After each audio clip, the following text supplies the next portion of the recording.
Obviously, exciting week with the game tomorrow night and the reopening of the State Farm Center. Yesterday was our first opportunity to practice in there. Guys came early to get shots up, and it was interesting because I was able to really keep up to speed with the progress the building was making. Certainly during these last few phases from the end of last season until the beginning of this season, up until about a month ago, because we were living out of a suitcase the entire month of November. I didn't get in there nearly as much as I would have previous to that. So it was, even for me, I didn't anticipate being quite as shocked as I was yesterday when I walked in there. And to see what they've been able to do in 1 month, which is about the last time I was in there, is utterly amazing. I give a lot of credit certainly to Warren Hood and Tom Diven, all the construction workers. I just want to say thank you to all those people who worked around the clock to get the building prepared for tomorrow night. Obviously, in addition to it being the reopening of the State Farm Center, we're also officially dedicating the court to Coach Henson. And as I've said many, many times, well-deserved. I'm happy for not only him, but for Mary and his entire family. Obviously, congratulations to him as well on the Hall of Fame induction.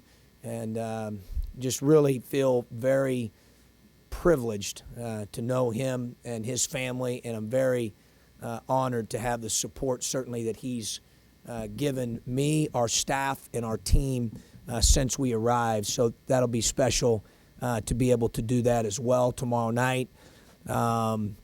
Obviously, lost Big Mike here with the surgery we had yesterday. The surgery went well, and our docs do just such a terrific job of handling those situations, as does Paul. And Mike is resting today. I thought the surgery, just from listening to him, was a successful one. And, as teammates and staff and support staff, we'll do everything we can to support Mike, moving forward. So practice yesterday in there, as I said, for the first time. We were just okay yesterday. Obviously, we're going to have to make an adjustment here or there based on personnel, personnel. And do the best job we can with that. I thought the guys were very open-minded yesterday. Today we'll have another preparation day for a very good Notre Dame team. I think offensively they're terrific. Obviously Jackson's kind of the head of the snake, if you will, but they've got shooters around them. August is a load inside. He can really rebound. He's a double-double guy. He can pass. I love his athleticism and his mobility, and they've got guys on that team that have won big, whether that's an ACC tournament championship or been in an Elite Eight. They're very, very good on that end of the floor. So, we'll have our hands full. I know the guys are looking forward to playing in there tomorrow night. We're excited about that. I hope hearing that it's going to be a great turnout, as it should be. We've got just a tremendous fan base that cares deeply. I know they're excited about the opening of the arena, just like our players are, just like our staff is. And, we got to be ready to roll tomorrow night at 8:15 Central Time. Questions? John, regarding Mike's injury, is it similar to what LeBron had? There are some similarities, but there are also some things that aren't. His was a removal. His was... And I don't know the fancy terminology. I'm certainly not a doctor, so I'm not going to pretend to be one.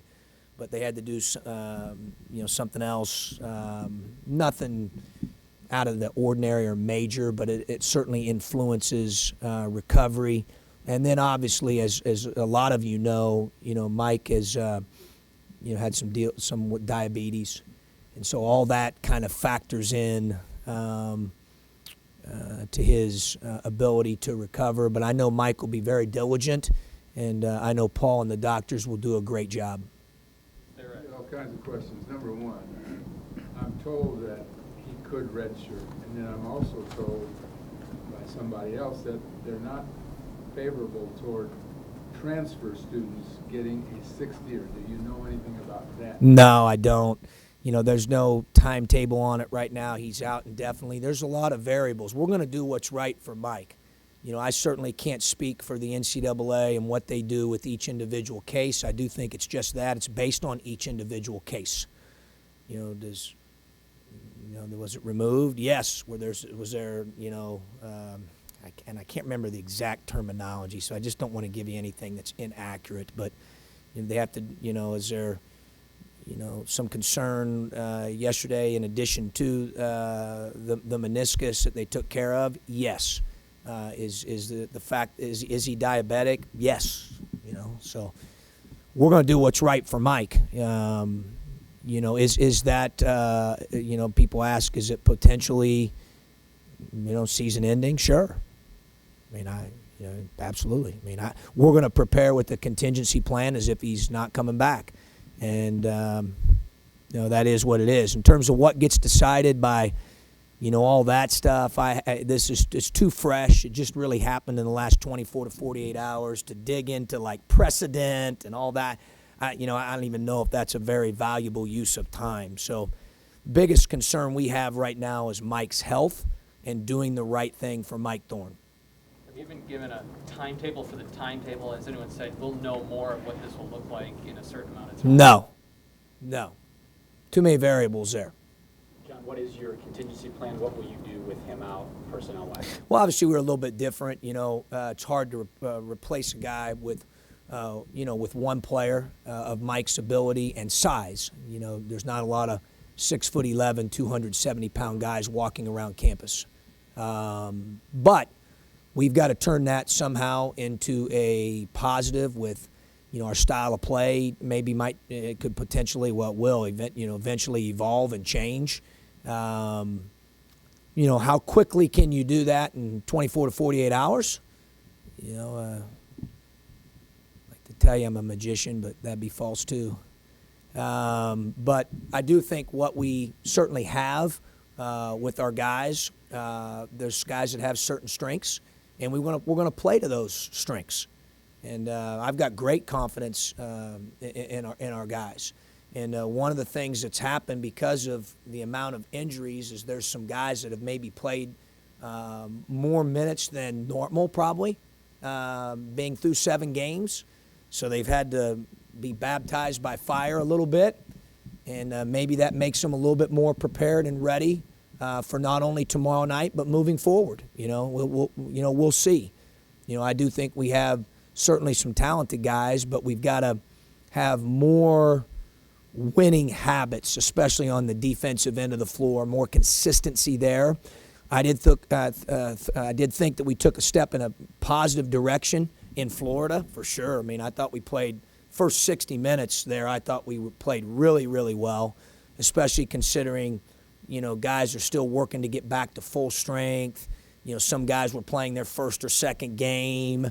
I thought we, really made some strides there defensively, especially in the first 60 minutes. The last 20 I wasn't as thrilled with. But we've got to get back to, emphasizing what we did during those 60 minutes and build on that and see if we can get better. And then offensively, we've got to use, certain guys have skill sets that are strengths, and it's our job to try to put them in position to be successful. How much of your trust has grown, or your expectations of Maverick grown? That first Mav's gotten a lot better. He's improved a great deal. Obviously, he's been very efficient offensively. He's working to be a consistent defender, and he knows the system. Mav's smart. He sees things both offensively and defensively. He's got a gift with that in addition to the fact that he has experience. So, obviously, Mav and other guys on our roster right now, some opportunity has opened up. They got to have a next man up mentality when we've been in these situations, and there's an open door for some guys to take advantage of certainly the minutes that Mike has currently left behind. And, we'll see who steps up and snatches those. And I'm confident we've got some guys, obviously, that desire to do that. It's a matter right now of, I always say, players play players. we've got a lot of talented guys, but it's getting them to play Illinois basketball consistently. That's kind of where we're at with some of them. At the 5, how does that change things from what you do? Well, LaRon's learning 2 positions as a second-year guy, which is pretty typical for us. The other night, I probably left him out there a little bit too long. That was dictated by matchups a little bit. We lost Mike there at the end of the first half. I thought that influenced their guys that they played a little bit, allowed them to go smaller. We decided to match up smaller. And I thought LaRon had a terrific first half. In the second half, being where he's at in his comeback conditioning and all that, I probably left him out there a little bit too long. But, obviously it goes without saying, without Mike out there, some of our lineups will be smaller, obviously. LaRon's one of those guys that I think gives you some versatility now that he can play 2 positions and he's athletic and he can rebound. He gives you a chance to be versatile. We've talked a lot, even pre-Mike's injury about how versatile our team is this year. And right now I think that's going to come into play for us here moving forward, where a lot of our guys know multiple positions and we can move them around, and hopefully that'll be a great benefit for us. Come off the weekend physically after. He's good. I practiced full go yesterday. I think it's just a matter of continuing to gain strength and in that area, and as well as conditioning. For being able to play as hard as we're used to seeing LaRon play for long periods of time. And he'll get there, and it's going to be sooner, than later. But yeah, he felt fine and was able to practice yesterday. How's the team handling the news of Mike's injury? I don't really, it's interesting. I'm sure obviously they care for Mike as a teammate. That's pretty evident. They know how much Mike cares for them. Mike is one of the greatest teammates I've ever seen, from the standpoint of I've never probably coached a guy who's happier for someone else's success more than him. It's unbelievable. I mean, whether it's tackling J. Cole after he makes the shot in Springfield, or you watch him on the bench when he's out when guys make good plays, like he and we all can learn a great lesson, from that. He loves it when others are successful and happy, and that's pretty cool. So from that standpoint, they know who Mike is as a person. They care about that. But they've been through it now. We've been through it for 2 years, what I would consider is really unprecedented. And at the same time, I think all that has really helped prepare them for situations like this. And they know what it takes, and they know that it's got to be next man up, and we don't have any choice. And we got to control what we can control and not worry about the things that we can't control. And I think our guys certainly have embraced that mindset throughout the last year to 2 where we've had to deal with some of these things. The arena thing a little bit. I know for a couple of years now, when guys walk into your office, you have the rendering up, and you talk to recruits about this is what we're going to have. What's it like knowing that it's here now? And It's awesome. It was amazing. As I said, walking in there yesterday, it even shocked me because I hadn't been in there for about a month. But it's neat. I mean, it's a program changer. It's great to see it come to fruition and start to unfold before your eyes. I think our guys are excited. Obviously, you notice right away how close the seats are to the court. That's a big change. And the location of the Orange Crush, that's a big change. So I think it's really, I don't know another word to give you. It's awesome. I mean, it's a spectacular place, and we're looking forward to playing in it, and looking forward to being home here at least for a little bit. Can you elaborate a little bit on the Orange Crush? They played such a big part in the last 30 years or whatever, but they're really going to get a prominent spot here. Oh, no question. I would love to be a student here right now and walk in there and see where my seat location is going to be. That's pretty neat, Jim. I mean, it's awesome. It'd be great to have them back. I really appreciate certainly the handful that came over to Springfield, but there's nothing like playing here. You have a little bit more than a handful, and we're excited to have them back, being a part of the environment, and I think they're really going to not only from seat location, but I think they're going to really, based on where they are sitting, going to change even more so the environment and the electricity in there. So, yeah, I'm excited for them. It's a program changer. In what ways does it? Oh, a lot of different ways. I think, first of all, I told the story last night at the event last night. I mean, I just remember walking Kendrick Nunn in there. The first week I had the job, he wanted to go see it and hadn't been in there, and so we went over there, and it was all gray. And I blindfolded him and took it off and said, "Where are you right now?" He would have said, "I had no idea." But you're not going to say that anymore, because everything in there is orange and blue. You're going to know exactly where you are.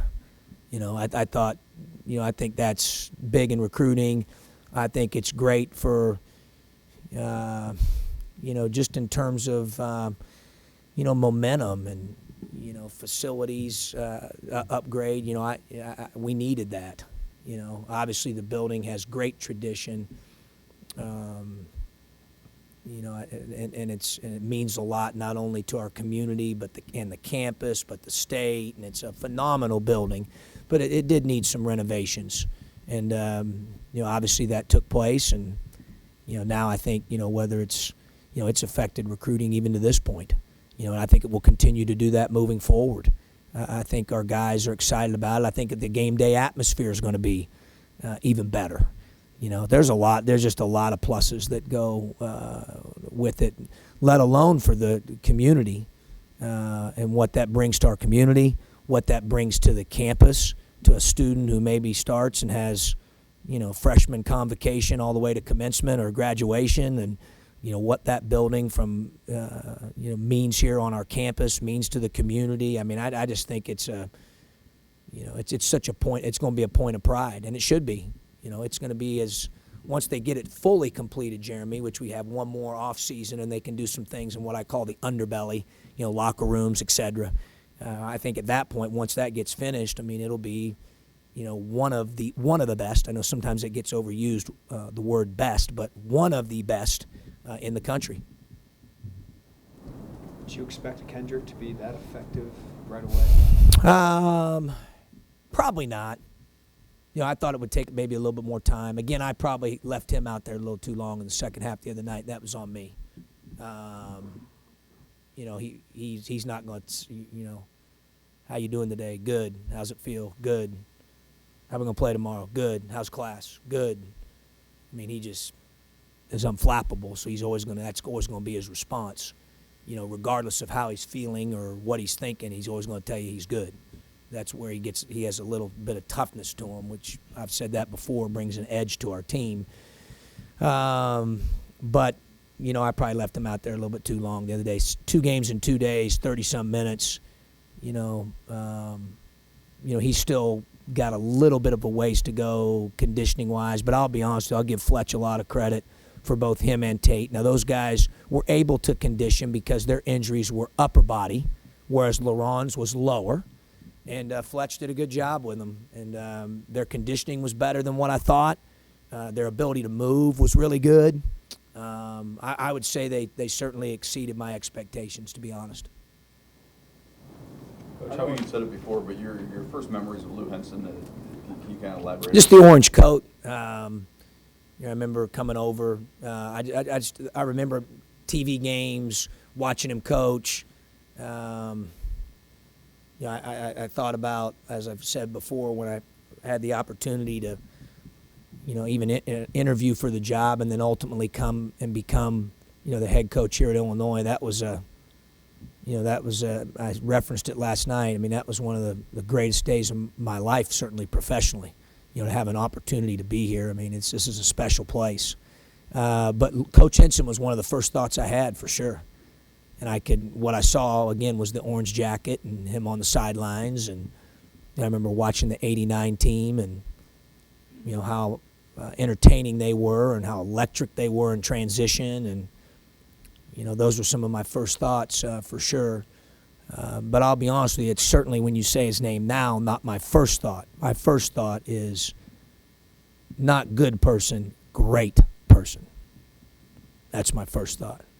I know he's a really good basketball coach, but he's an unbelievable person. How much is a challenge in the first full game without Big Mike and the guys filling in at the 5 to see Zach August on the other side? Well, obviously, August is a good player. They've got other good players, as I referenced earlier. It'll be a great challenge, but I think our guys will look forward to. It's not a, basketball is not a, as you know, Derek, it's not a, it's not track and field event or a wrestling match or, golf, although certainly there's team aspects to those as well. I certainly don't want to downplay that, but, it's a team, we're defending as a team, and that's what I'm trying to get them to understand right now.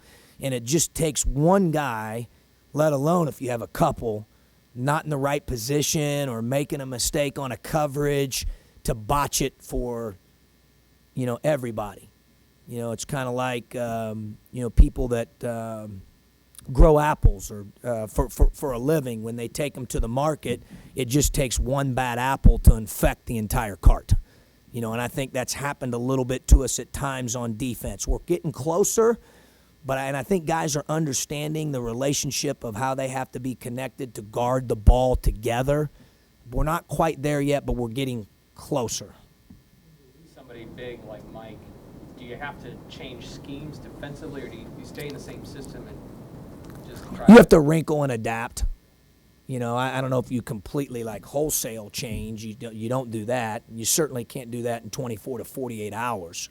But you have to wrinkle and adapt a little bit and adjust, and based on your team and what you know about your team and how quickly they pick things up, and you have to adjust a little bit. There has to be a thought, at least certainly when that happens, of adapting a little bit, for sure. And then you have to decide, what are you adapting in 24 to 48 hours? What are you adapting long term? So there's certainly a balance there. You recruited Demetrius Jackson. Is he turning into the player you thought? Oh, he's a terrific player. And really impacts the game at both ends. We've played now against, it'll be him tomorrow night, Monte Morris, Chris Dunn. We've played against some of the nation's best point guards. And I'll be honest with you, the kid we played against on opening night, although maybe doesn't have quite the national notoriety as those names I just mentioned, I'm telling you, he's in their breath, the kid Dallas Moore. So we played against some really, really, really good point guards. And Demetrius certainly is, just like those guys, I think one of the best in the country. I think he affects the game at both ends of the floor. He's great in pick-and-roll situations offensively, has an ability to score and make his teammates better. And then defensively, I think, he can be very, very disruptive on that end of the floor. So, he's obviously a great player. Do we have any questions from the phone lines? Yeah, I have a couple. This is Shannon. Sorry if you were asked any of this. I know you talked a lot about the arena so far, but just from a sense of an emotional lift it could give the team, maybe especially considering what's going on with Mike, do you feel like, I don't know, it kind of could give them a boost in that way? Yeah, Shannon, we have to do our job and execute the game plan, and I want to be a team and a program that does that regardless of environment or location. And I know obviously that I am stating the obvious. At the same time, I gave our fans a lot of credit last year. I thought we had a lot of success at home and played really well here. And there were times where we were down bodies. And, as I said, we went through a year to two here where it's, really kind of unprecedented with that. But I thought our crowd really made a difference, whether it was the Orange Crush or just our fans in general. People are passionate about Illinois basketball, and we certainly appreciate that, and we appreciate our fans and the support that we get here at home. Do I think that it could be even maybe above the normal, whatever you would gauge that at tomorrow night in terms of electricity and excitement and in terms of the environment? Sure. Do I think that could help give us a boost? I certainly hope so. But at the end of the day, for us to play well, we have to guard, and we have to try to make them miss and rebound when they do, and take care of the ball and try to work hard to get shots that we can make. I shared that with the guys the other day, and times it can be people make it more complex probably than what it is, and And really, it's a beautiful game, but it's also simplistic in a way if you can do those things. So, that's really what we've got to do moving forward, not just tomorrow night. But, I would be remiss if I didn't, at least acknowledge I do think it's going to be pretty special in there tomorrow night. I do think there'll be some electricity in the arena for sure with it opening. And I also think, obviously, the acknowledgement of Coach Henson as well will bring an element to it. So, I don't think those things certainly are bad things. I'm hoping they're good things and can give our team a boost. I know you don't want to use it as an excuse at all, but just all of the travel and with a young team, do you feel like that's had a bit of an effect? Or, you probably can't really underestimate how that can affect young guys sometimes, right? Yeah, it's hard to put a gauge on that, Shannon.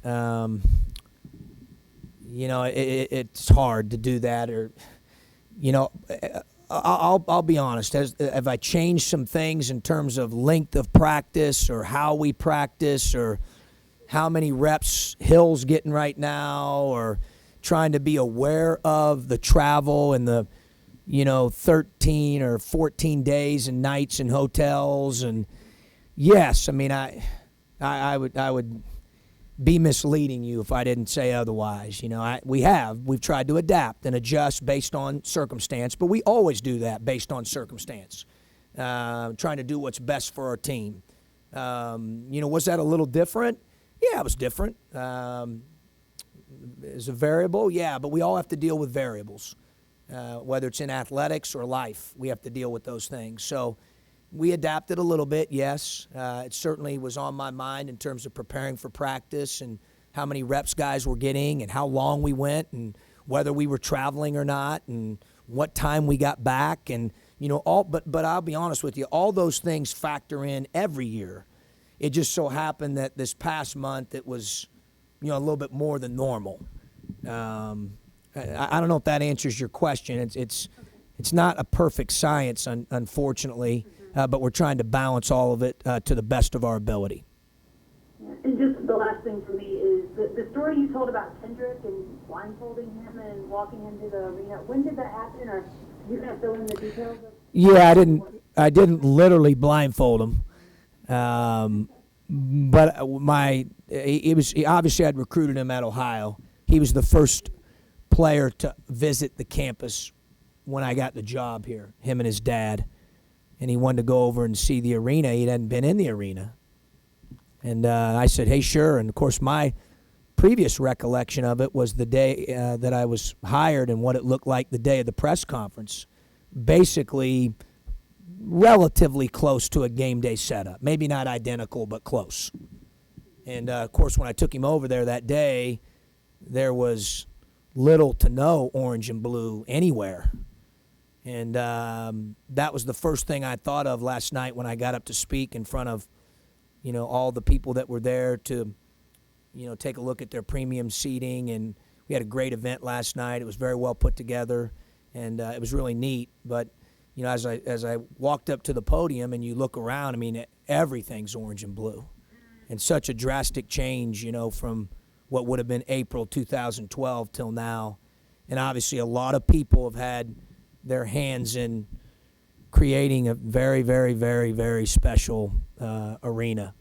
I gave a lot of credit certainly to our donors that stepped up. I tell the players the greatest gift God gives us is the gift to choose, and they chose to invest in our community, our campuses, and our basketball program's future. And, we'll certainly always be indebted to them for that. We're very thankful for all of their support. All right, thanks so much. Sure. Lauren, did you have another one there? Well, I was going to take you off subject a little bit, and I think everything's going to go in one direction. I just wanted you to look back on this month. From a Big Ten perspective, have we suffered more setbacks this year than before?